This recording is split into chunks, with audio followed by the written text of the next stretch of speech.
সুপ্রিয় দর্শক শ্রোতা, WHR টিভি থেকে আপনাদেরকে স্বাগত জানাচ্ছি। আমি শেখ ওয়াহিদুজ্জামান আল ওয়াহিদ। আপনারা দেখছেন আমাদের অত্যন্ত গুরুত্বপূর্ণ একটি কন্টেন্ট, সেটি হচ্ছে দেশপ্রেম ও মানবতা। এই বিষয়ে আমরা অনেক তথ্যবহুল গুরুত্বপূর্ণ আলোচনা করছি আপনাদের সামনে। ইতিপূর্বে যে পর্বগুলোতে আমরা এ বিষয়ে কথা বলেছি, সেগুলোর মধ্যে থেকে নিশ্চয়ই আপনারা অনেক তথ্য পেয়েছেন এবং অনেক মতামত আপনাদের সাথে হয়তো মিলে গেছে। আমরা যদি সারা পৃথিবীর দিকে তাকাই, উন্নত রাষ্ট্রগুলোর দিকে তাকাই, আপনি দেখুন তারা এত উন্নত হয়েছে কি কারণে। তারা শুধু শিক্ষা দীক্ষায় উন্নত তাই নয়, পৃথিবীর অনেক উন্নত দেশ আছে যারা কিন্তু শিক্ষা দীক্ষায় অত বেশি উন্নত নয় যত বেশি আমরা তাদের কাছে প্রত্যাশা করি। অথবা দেখুন, তারা কিন্তু তাদের মাতৃভাষাকে কিভাবে ভালোবাসে, এর কয়েকটা উদাহরণ আমি আপনাদেরকে দিতে পারি। যেমন জার্মানিতে গেলে, জার্মানিদের কিন্তু নিজেদের ভাষা আছে, তাদের যত কিছু পণ্য, সেই পণ্যের পরে কিন্তু তাদের ভাষায় লেখা থাকে। রাশিয়ানদের আপনি যান, রাশিয়াতে যত কিছু তৈরি হয় তাদের নিজস্ব ভাষায় সেটি লেখা থাকে। তাদের অপারেটিং ম্যানুয়াল বলেন, তাদের যে ডায়াগ্রামগুলো বলেন, তাদের যা কিছু আপনি কেনেন না কেন, সেখানে তাদের ভাষা লেখা থাকে। চায়নাতে যান, একই জিনিস দেখবেন, চায়নাতে তার সব চাইনিজ ভাষায় লেখা থাকে। অর্থাৎ দেশপ্রেম বলতে যা কিছু আমরা শিখতে চাই, তাদের কাছে আমাদের অনেক কিছু শেখার আছে। তারা তাদের ভাষাকে ভালোবাসে, যার জন্য তাদের ভাষাকে তারা প্রাধান্য দিয়ে তাদের সবকিছুর পরে তাদের ভাষাকে তারা প্রয়োগ করে, লেখে এবং সেই ভাষাতে তারা লেনদেন, কথাবার্তা বলার চেষ্টা করে। তার মানে এই নয় যে তারা ইংরেজি ভাষা শেখেনি বা শিখবে না। তারা শেখে, ইংরেজি শেখে, কিন্তু ইংরেজিকে তারা ফার্স্ট ল্যাঙ্গুয়েজ হিসেবে তারা প্রাধান্য দেয় না, তাদের মাতৃভাষাকেই তারা প্রাধান্য দিয়ে থাকে। এমনি পৃথিবীতে বহু দেশ আছে, অসংখ্য দেশ আছে যারা সেখানে গেলে দেখবেন তাদের মাতৃভাষাকে তাকে অনেক ভালোবাসে তারা, এবং সেখানেই কিন্তু তাদের জাতীয় ঐক্য গড়ে উঠেছে ভাষা ভিত্তিক। বাংলাদেশটাও কিন্তু একটা ভাষা ভূমি। আমাদের ভাষা ভূমির কারণেই কিন্তু ভাষার কারণেই 52তে যে ঐক্য গড়ে উঠেছিল, আমাদের সেই ঐক্যের কিন্তু চূড়ান্ত প্রতিফলন পেয়েছিলাম আমরা 70-এর নির্বাচনে এবং 71-এর মুক্তিযুদ্ধে। আমরা একটি স্বাধীনতা লাভ করে পৃথিবীর বুকে একটি নতুন স্বাধীন সার্বভৌম রাষ্ট্র হিসাবে আমরা স্বীকৃতি লাভ করেছি। আমাদের পতাকা, আমাদের মানচিত্র পৃথিবীর দেশে, বিভিন্ন দেশে তারা জেনেছে, তারা সংযুক্ত করেছে এবং আমাদেরকে সম্মান জানিয়েছে। তাহলে কি হলো? আমরা একাত্ম হয়েছিলাম কবে? এই বাঙালি বিভক্ত ছিল বহুকাল ধরে। বাংলার বিভিন্ন অঞ্চল, আজকে যেটা বাংলাদেশ, এই বাংলাদেশের আপনারা জানেন যে যে অংশগুলো নিয়ে আজকে বাংলাদেশের মানচিত্রটা, সেগুলো কিন্তু একসময় বিভিন্ন রাষ্ট্রের মধ্যে, ছোট ছোট রাজ্যের মধ্যে বিভক্ত ছিল। আজকে যে হরিকেল, সেটা একটা রাষ্ট্র ছিল আলাদা, সমতট সেটা ছিল আলাদা একটা রাষ্ট্র, বঙ্গ সেটা ছিল আলাদা একটা রাজ্য।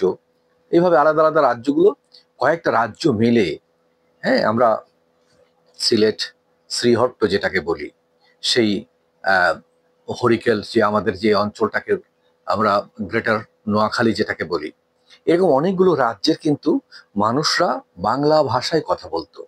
হয়তো তাদের ভাষার কিছু ভাষা, যেটা আমাদের বইয়ের পরিশুদ্ধ ভাষার সাথে, শুদ্ধ বাংলার সাথে হয়তো মেলে না, কিন্তু তারা ওই বাংলা ভাষার শুদ্ধ ভাষাটা তারা সবাই বোঝে এবং তারা চেষ্টা করলে সবাই বলতে পারে।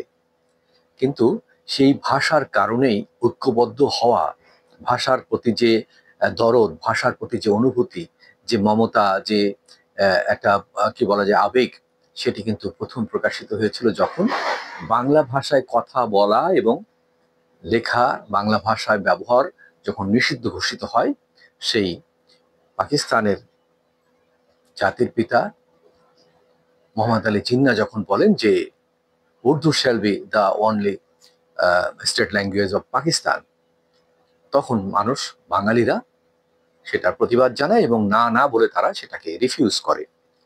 এই যে প্রত্যাখ্যান করার সাহস, দুঃসাহস, এবং আমি মনে করি যে এর থেকে কিন্তু তাদের ভেতরে যে আবেগটি জাগরিত হয়েছিল, সে তার প্রতিফলন ঘটেছিল 48 থেকে 52 পর্যন্ত, এই 6টি বছর আমাদেরকে কিন্তু রাস্তায় রাস্তায় মাতৃভাষায় কথা বলার জন্য দাবি জানিয়ে, স্লোগান দিয়ে, মানববন্ধন করে, পুলিশের সাথে কি বলা যায় মোকাবেলা করে আমাদেরকে এই আন্দোলন টিকিয়ে রাখতে হয়েছিল। এবং সেই আন্দোলনের সুফলটা পেয়েছিলাম আমরা 52 ভাষা আন্দোলনে 21শে ফেব্রুয়ারিতে জীবন দিয়ে, রক্ত দিয়ে।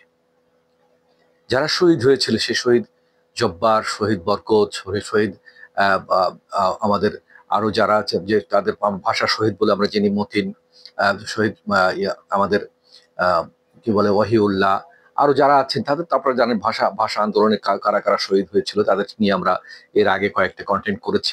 আমাদের ভাষা আন্দোলনের পরে একটি কন্টেন্ট আছে, আপনারা যদি দেখেন সেখানে তাদের সবার বিষয়ে আমরা কথা বলেছি এবং সবার অনেক অজানা তথ্য আমরা তুলে ধরার চেষ্টা করেছি। তো সেখানে কি হলো, আমাদের দেশপ্রেমের ঐক্যবদ্ধ একটি রূপ সারা পৃথিবী দেখলো 52 সালে। এবং চূড়ান্ত অর্জন, প্রথম বিজয় কিন্তু বাংলাদেশের বাঙালিদের এই 52 ভাষা আন্দোলনের দাবি আদায়।